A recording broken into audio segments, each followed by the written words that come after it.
Our faith in non-profit organizations have been eroded by the state, by questioning things. And when I saw and experienced their connect with people's issues on the ground, for me that was very, very heartwarming. I began in a very negative space, but then as I went along, it was very, very different. I felt that when people take up the cause and decide to, fight a good fight, then it does make a difference. In the last 10 years, what has happened is the minority organizations of other religions, Muslims, Christians, have really come together when it comes to elections. They make sure people vote, and they make sure that the vote is not split.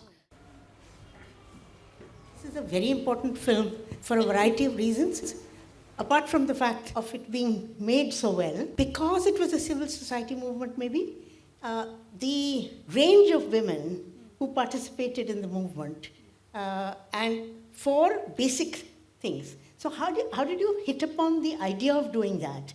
Because technically, electoral films around electoral politics or even around it is so centered on simply the campaign or the characters and so on. So tell us why you thought of this as a theme and how you went about making it.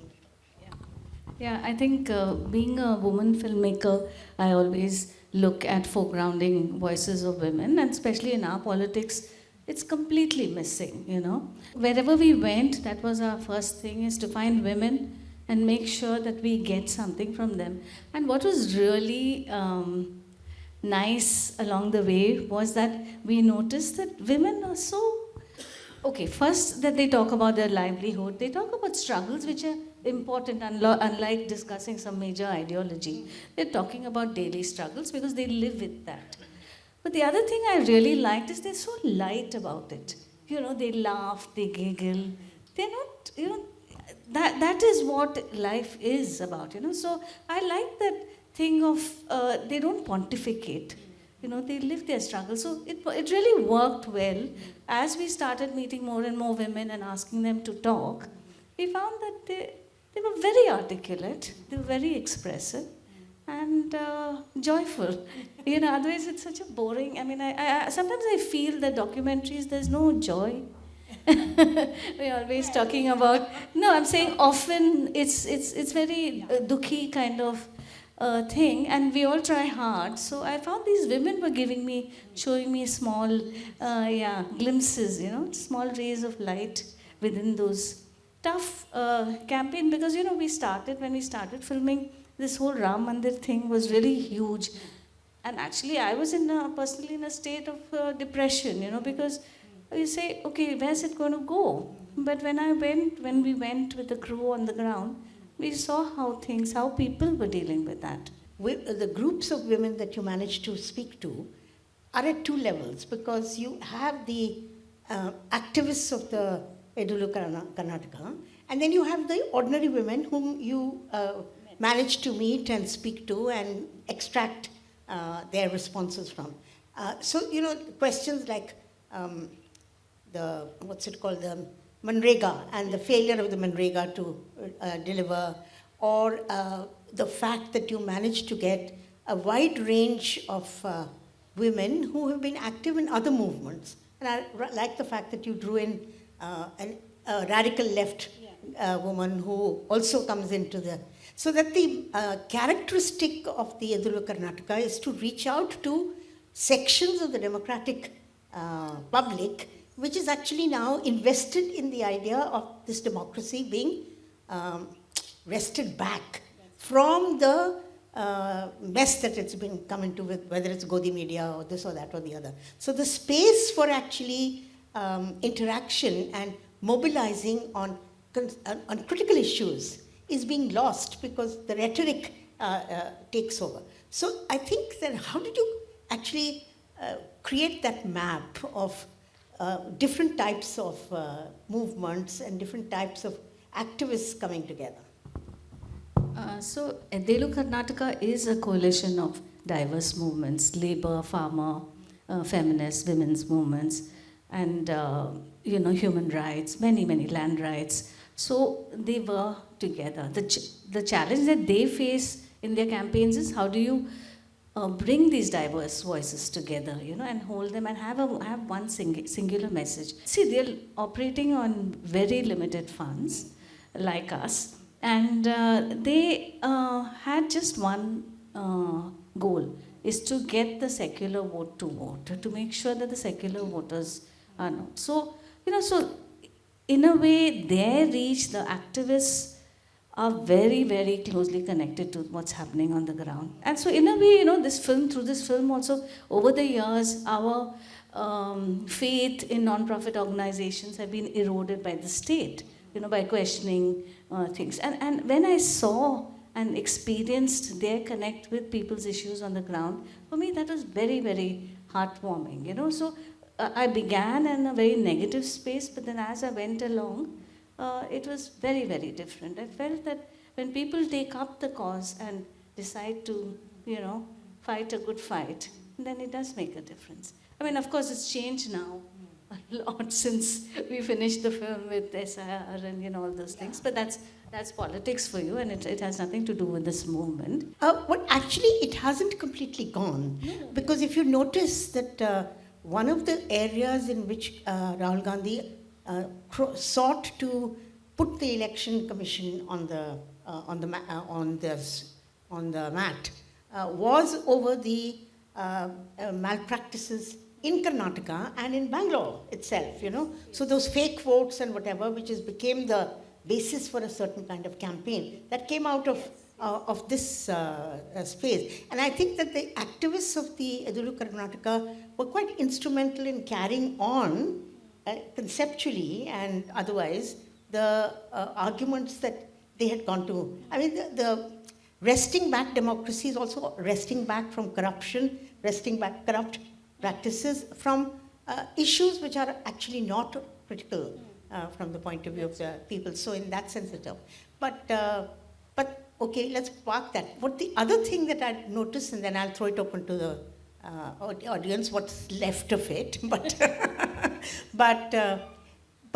what was nice, as far as I was concerned, because I've lived in Karnataka for 8 years and I have a relationship with it ongoing, is the manner in which I think the evocation of different kinds of movements which go back into history. So it's the Basava movement that you draw upon, and then later on you bring in the Dalit movement, which actually gives the energy to the film. The entire energy of the film is coming from those evocations of these traditions, which whether Edulu Karnataka brought back itself, but certainly you have put it into the film, and you must have been conscious of. Yeah, very conscious, because how do you make a film about polarization and about toxic politics? And I didn't want to go that way. I wanted it to be a gentle film, something that you can reflect on and think about. And somewhere along the way, Kalburgi is where Basavana is, and his philosophy really is visible on the streets. And for me, experiencing that made a big, big difference. So I felt that opened up, like just that what he says, the body is the temple, and let whatever is still is not something which is permanent. It is the moving mendicant who is, so those kind of very, very philosophical, very, very important words, were something that helped us relook at the film. So the other thing that really made a difference was the journey. It's in a way, when you're traversing by car, by train, on foot, through these different landscapes, meeting different people, seeing things, through many different lenses. It's these things come out, I mean, we were looking for them, of course.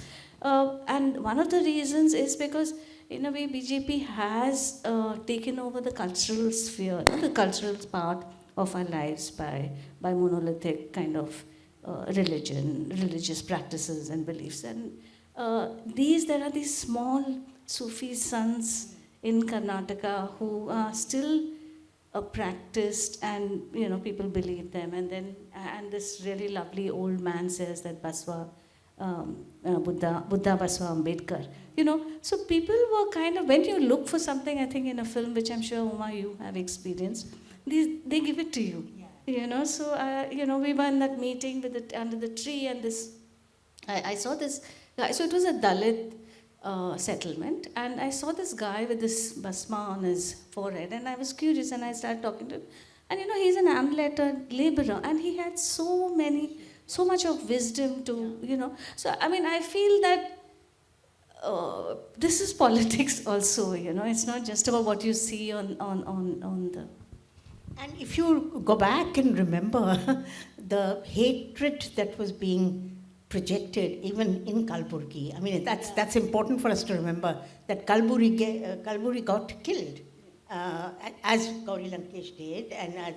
So we had a whole series of stuff that Anand Patwardhan has dealt with in his films. But that's also a backdrop in which you now invest in civil society's response to it. So in a sense, you're actually wiping off that kind of hatred and trying to, and seeing the hopeful signs in its place, which leaves one with a sense of hope, because I've got to that stage where I keep saying, I was born in a time of hope, I'm going to die in a time of despair. But seeing things like this makes one feel better, because there is reaction and there is resistance. So I'll not give her the last word. I've summed it up for you. And I do think that the audience should have an occasion to also ask a question or a couple of questions, and then we'll close. You know, there are certain things about this film that have deeply touched me. One, the presence of Prakash Raj. You know, we need more. We need more and more people like Prakash Raj, you know, who can put things so clearly, in brief, and say a lot of things, and in their personal lives also, I mean public personal lives, they actually don't deviate from what they say in, you know, when they make these statements. So Prakash Raj, I've been following his career for many years, right from the days when he went to Kerala for the International Film Festival. He was a chief guest once, and rousing reception he got there. So I understand this, you know, that he is as popular in Kerala as he is in Bangalore in certain sections. So this film that way resonates. But apart from that, one portion of this film is really great. That's, you know, the child being given a birth, being given a bath. The child being given a bath. That's wonderful, you know. That's the most hopeful thing about this film. If you look at it as a spiritual exercise, so the mother, I like to imagine this way, you know. If we are going to ultimately latch on to certain utopias in order to continue to live, you know, despite so much of, you know, thuggery around us, you know, we have to invent some utopias. This child I see, the mother maybe, she is unlettered, poor, but the way I like to imagine that she is hoping that this child of mine will one day grow up to inhabit a better India, an India that is more democratic, that is more secular, that is more just. You know, that's this, because in a film we have to imagine a lot of things. And that is the thing about this whole Bach things, apart from it being so human and also in a certain way quite entertaining and lively. I think that was very good. There are other things about it. You know, the thing that was there, you know, for us, the left-hand corner, and there's Bangalore, and then this team is travel, and this the map, that actually takes us into a rural-urban divide.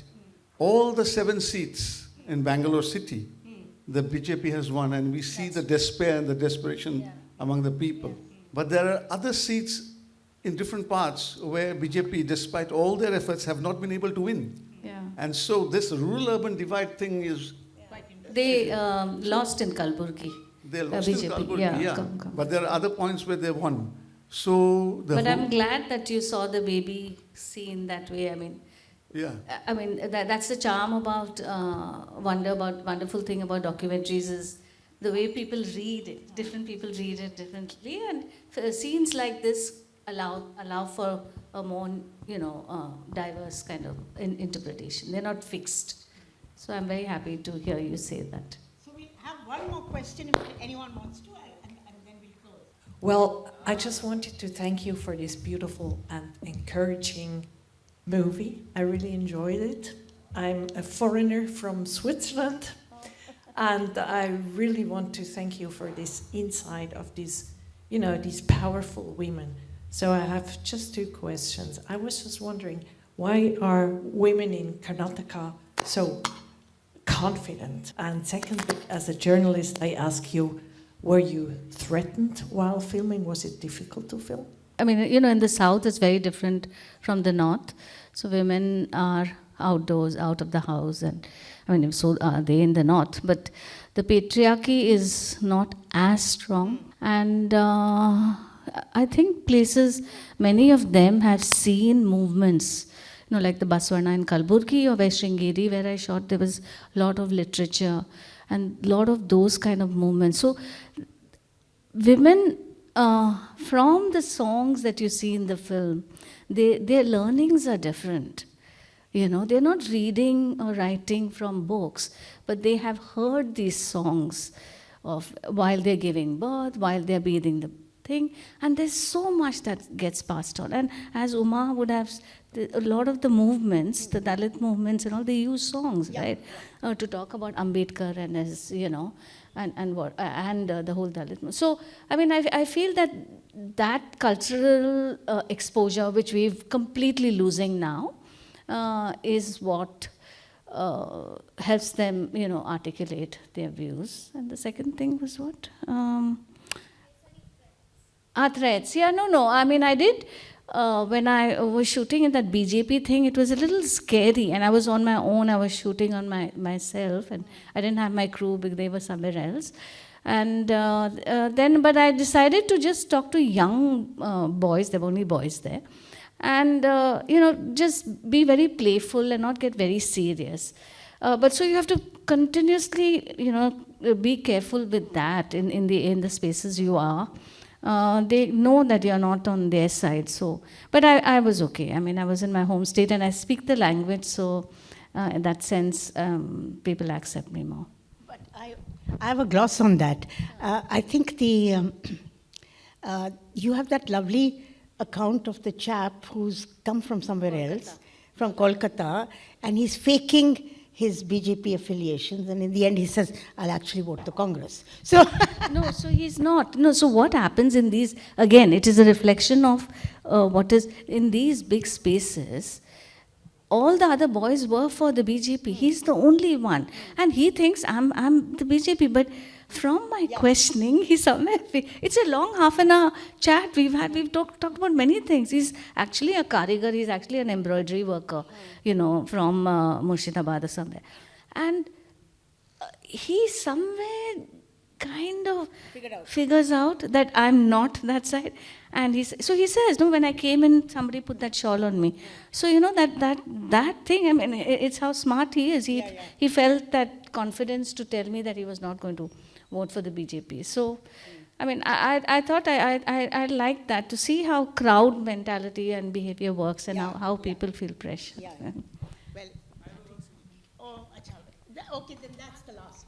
South India is like morely politicized from rest of the India that I know, that we know, obviously, right? So recently I got to read from an article from Caravan that South India is getting more cultivated in RSS, because recently in most of the RSS, Sanghi workers are from Kerala and Karnataka. Apart from that, I got to know some interesting fact that recently in Maharashtra there is going a metropolitan election in which BJP and AIMIM is in coalition. So how do you think that the political and the fundamental idea of this fascist party is getting more and more in this politicized part of India. Yeah. So Karwar is part of coastal Karnataka, and since the 70s they've had a history. It's become saffronized, and there's a very interesting history of how it happened. You know, the coastal area and all. I can't get into that. It's a very long history, and I know of it because I'm making another film in coastal Karnataka. I mean, that is what these civil society movements are trying to do: reclaim that. So I think that when they focus on daily struggles and the rights of an individual that they can access through voting, that's what they talk about. That all this religious fundamentalist talk does not get you your roti kapda makan types. I mean, that's been also their focus. And a lot of the Dalit groups talk about constitution and the threat to the constitution, and that. So. Yeah, but Uma is a better person. No, but also I think the arc that we have to go back to, in a sense, we have to go back to actually 2020 and that moment in which the Shaheen Bagh is on, and the constitution becomes so significant, wresting the constitution and using it to hit back at the denial of what would be the very fabric of the constitutional whatever. So in that sense, I think you can see that in the backdrop. People may not be referring to it, but there is a way. And on the Maharashtra question, I'd like to say that, I don't know enough about it, but we also know how tainted electoral politics has become. It is completely trading. I mean, it's taken us in a politics of a completely different kind, which is actually, if you want to reclaim democracy, you'll have to reclaim it from that kind of dynamic, which I don't think any people are doing very seriously. So it seems to me that there's a long struggle ahead. Also, I just want to quickly say is that in the last 10 years, what has happened is the minority organizations of other religions, Muslims, Christians, have really come together when it comes to elections. They make sure people vote, and they make sure that the vote is not split. So there are small things happening everywhere, which I think are really. It'll take some time to see that effect because of all the other tamasha happening, but yeah.